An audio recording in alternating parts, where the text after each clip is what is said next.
we're going to be discussing why it is that I am not quite so impressed with JuJu Smith-Schuster. Now, JuJu Smith-Schuster is a very impressive receiver in terms of just general college stats, but I don't think he quite arises to the level that many are comparing him to. He's not quite an Amari Cooper. He's probably not quite a Calvin Ridley. I think he's Des Bryant-like without quite being Des Bryant, if that makes any sense. And the issue is his lack of explosion. You're going to see that in the following clips. So JuJu Smith-Schuster on this play takes a quick screen hitch play, comes back to the ball, grabs it, tries to make a stiff arm, goes down. Now, the key to that play is that JuJu Smith-Schuster just lacks the sheer explosion to get around the first guy. Here's another play where JuJu Smith-Schuster is put out wide. We throw the ball wide, comes back to the ball, turns around enough to get past the first man, but he can't really separate from him, and the second man immediately makes the tackle. Let's compare that to a couple plays from two Alabama greats. You can sort of see how they stack up. Here we have a play that's another simple route thrown to Amari Cooper. He's going to be at the bottom of the screen. We're just going to throw a little hitch. Takes the ball, steps up, and just explodes past the corner and gets upfield. Now that seems simple, but again, that's really close to this last clip we saw from JuJu Smith-Schuster. JuJu Smith-Schuster was not able to get around the edge there. He wasn't able to get too much separation. The safety was able to track him down, and he didn't end up getting to the boundary. That's a difference of 5 or 6 yards, and that 5 or 6 yards is a big deal in the quick passing game. Here we have another screen to Cooper. Cooper is lined up at the top of the screen. You're going to see them put Howard in motion, snap the ball, turn, throw quickly to Cooper. Again, takes the ball, goes up, skips the first guy, makes the second two miss, breaks a tackle, and starts running downfield. Tries to make a move inside and gets brought down. But that's the difference between that second clip of JuJu Smith-Schuster, where you saw him come around the first guy and immediately get tackled with the second, and a guy like Ridley that can get past the first guy easily, or Cooper that can get past the first guy easily, track inside, but also make that second man miss, break the tackle, and run downfield. If you want to be a truly elite receiver, that's the sort of thing you've got to do. JuJu Smith-Schuster just doesn't do that in the short screen game. Here, finally, we're going to see one more clip. This is a clip of Calvin Ridley. Calvin Ridley is lined up at the bottom of the screen. He takes the pass, goes upfield. Here we have two blockers. But again, explosion to the first man, making the second man miss, getting upfield. It's a 14-yard gain. There is a pretty significant difference here, and I don't know how well some people can see it, but the pure explosion here that Ridley has when he gets the ball and gets upfield. It might be easy to say that JuJu Smith-Schuster is a bigger receiver, but the truth is Amari Cooper, for example, is almost exactly the same size. They're both around 6'2". They're both about 220. The difference is JuJu Smith-Schuster just isn't as fast, probably in that 10-yard split. He doesn't get separation as quickly. So, the next issue is, okay, well, if he doesn't get that quickly on hitches and screens, how does he look when he runs a simple drag route? Here we have JuJu Smith-Schuster coming from the top of the screen down to the bottom of the screen. He's going to be hit by Kessler on a drag. And I think the thing to note here is two things. One, does JuJu Smith-Schuster catch the ball and turn upfield quickly? And what does he do with it? So JuJu Smith-Schuster is going to get the ball. He's not going to get much separation from the guy covering underneath. He doesn't cut the ball up quickly, doesn't make the second man miss. And on top of that, he fumbles. So you've got a guy that, he does get past the first tackler that sort of whiffs here, but he can't make the second guy miss again. He takes a hit, he fumbles the ball. And I'm not just picking out particularly bad clips. I want to make that clear with JuJu Smith-Schuster. They did not use him much in the short passing game. These are basically the best examples I could find of him in the passing game regardless.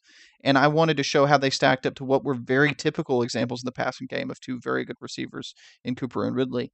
These are the reasons why I don't think JuJu Smith-Schuster is necessarily a first-round talent in terms of a quick, short passing game guy.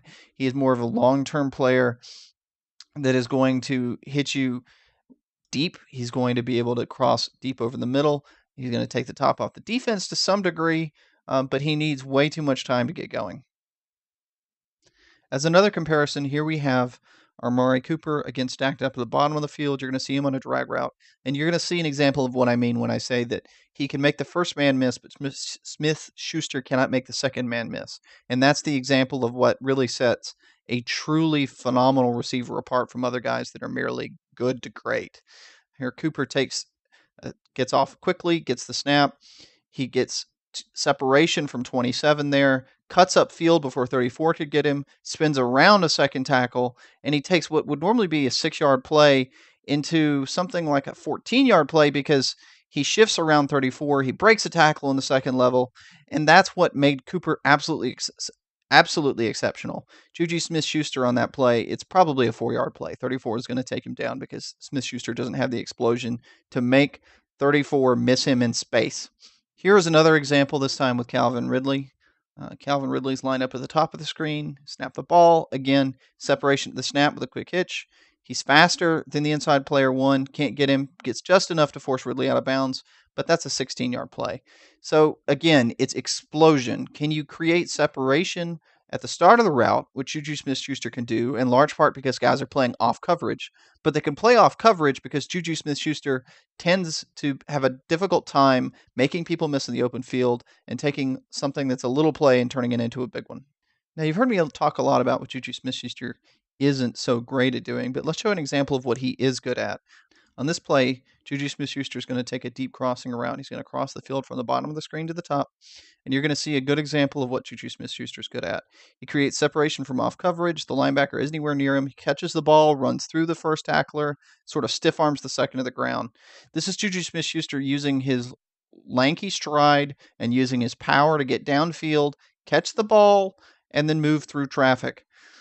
JuJu Smith-Schuster excels in these sorts of plays where you get him downfield, you let him make a play against a defender that's probably undersized, and this is an example of why he's a deep passing threat, but he's not necessarily a quick passing threat. There's a big difference in his skill set, and that makes him a bit less of a complete receiver compared to somebody like Ridley or Cooper.